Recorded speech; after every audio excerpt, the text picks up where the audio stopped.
Physical relation, তাও আবার তোমার সঙ্গে, সে আশা ভুলে যাও। তার থেকে ভালো নিষিদ্ধ পল্লীতে গিয়ে দেহের চাহিদা মিটিয়ে আসো। ছি, লজ্জা করে না তোমার এসব কথা বলতে নিজের স্বামীকে? তানিশা হেসে বলল, হ্যাঁ লজ্জা হয় তো। আমার তোমাকে নিজের স্বামী বলে পরিচয় দিতে লজ্জা হয়। একটা বেকার অপদার্থ ছেলের সঙ্গে বিয়ে দিয়ে বাবা মার লাইফটাকেই নষ্ট করে দিয়েছে। আমার বেস্ট ফ্রেন্ড মিথিলার বর কত বড় একটা চাকরি করে, আর তুমি নিজের বাপের টাকায় চলো। সাইদ মাথা নিচু করে ফেললো। তানিশা, চাকরির জন্য তো অ্যাপ্লাই করেছি, দেখবে একদিন ঠিক হয়ে যাবে। চাকরি, তাও আবার তোমার? এ জন্মে না। আর আমি বাবাকে বলে দিয়েছি তোমার সঙ্গে থাকা আমার পক্ষে সম্ভব না। কি বললে তুমি? কেন শুনতে পাওনি? তানিশা বের হয়ে গেল। ঠিক তখনই তানিশার বাবার ফোন আসে। হ্যালো, দেখো বাবা সাইদ, তুমি তো জানোই তানিশা তোমার সঙ্গে কোনো মতেই থাকতে চাচ্ছে না। আর তোমাদের বিয়ের 11 মাস হয়ে গেছে, এখনো তোমাদের মাঝে সংসার কি সেটাই তো শুরু হয়নি। আমি জাস্ট এতটুকুই বলবো, তুমি যদি তানিশার সঙ্গে সবকিছু মিটমাট করে নিতে পারো তাহলে তো ভালোই, না হলে তানিশাকে তোমায় ডিভোর্স দিতে হবে। কথাটা বলেই ফোনটা কেটে দিল দিদার সাহেব। এরপর সাইদ হাজারবার বোঝানোর চেষ্টা করেও তানিশার সাথে সংসার টিকিয়ে রাখতে পারেনি, কিন্তু ঘুরে ফিরে একটা জায়গাতে আটকে যেতে হয়। বেকার। আজ তানিশাকে ডিভোর্স দিতে যাচ্ছে সাইদ, এক প্রকার বাধ্য হয়ে। তানিশার উকিল বলল, এখানে সাইন করে দিন। তানিশা, আরেকবার ভেবে বলো না। তানিশা বিরক্ত হয়ে বলল, অনেকবার ভেবেছি, কিন্তু তোর সঙ্গে থাকা আমার পক্ষে সম্ভব না। ওকে ঠিক আছে। যখন এত বোঝানোর পরেও বোঝাতে পারলাম না, তখন কলিজাটা কেটে দেখালেও বিশ্বাস করবে না। তারপর ডিভোর্স পেপারে সাইন করে দেয় সাইদ। ডিভোর্স পেপার হাতে নিয়ে বলল, ডিভোর্স চেয়েছিলে না, এই নাও। আমার থেকে বেটার কাউকে পাবে, কিন্তু তার মাঝে আমাকে পাবে না। আরে হ্যাঁ, তুমি আমাকে টাকার জন্য ছেড়ে যাচ্ছ না? একদিন তোমার সামনে এই শহরের সবকে ধনী হয়ে তারপর তোমার সামনে আসবো। তানিশা তাচ্ছিল্যে ভরা হাসি হেসে বলল, হ্যাঁ হ্যাঁ, দেখা যাবে। শুধু বড় বড় কথায়, কাজে করে দেখাও। ঠিক আছে, বলেই চলে আসলাম। এভাবে 1 বছর কেটে যায়। একদিন তানিশা বাবার কাছে এসে বলল, বাবা 5,000 টাকা দাও। দিদা সাহেব পত্রিকা থেকে চোখ তুলে বললেন, এত টাকা দিয়ে কি হবে মা? আরে পার্লারে যাব, আংটি পরাতে আসবে না ছেলেপক্ষ?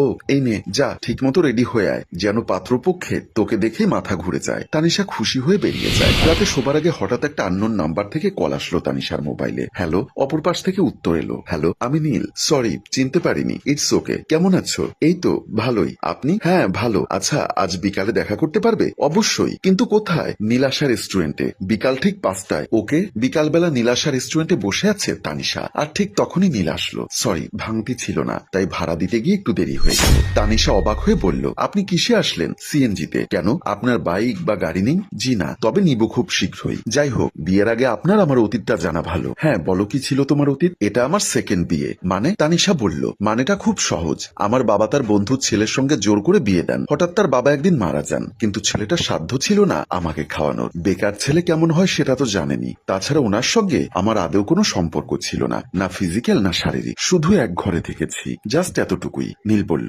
ছেলেটা কি এতটাই খারাপ ছিল যে তাকে ছেড়ে চলে আসলে? সে নিশ্চয়ই তোমাকে মারধর করত।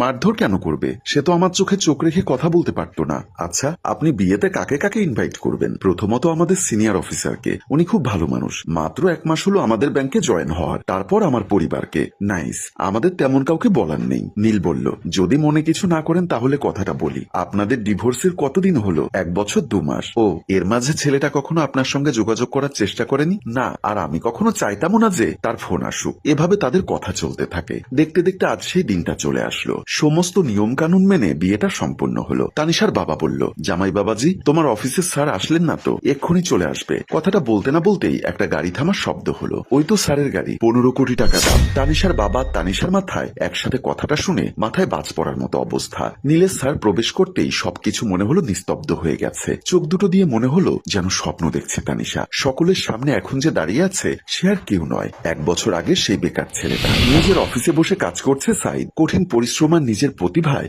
আজ সে এই জায়গায় এসে পৌঁছেছে। এমন সময় হঠাৎ তানিশা এসে দাঁড়ালো তার সামনে। সাইদ শুধু একবার দেখলো, কিন্তু কিছু বলল না। তাই একটা চেয়ার টেনে বসলে সাইদ বলল, আপনাকে বসার অনুমতি কেউ দিয়েছে? মানেটা হলো আমার অফিসে এসে আমার অনুমতি ছাড়া আপনি বসতে পারবেন না, আর তাছাড়া আমার সাথে বিশেষ প্রয়োজন ছাড়া দেখা করা যায় না। এর মধ্যে অনুমতি দরকার হয়। সাইদ, আমি তোমার স্ত্রী ছিলাম, তুমি আমাকে কত ভালোবাসো সেটা ভুলে গেছো?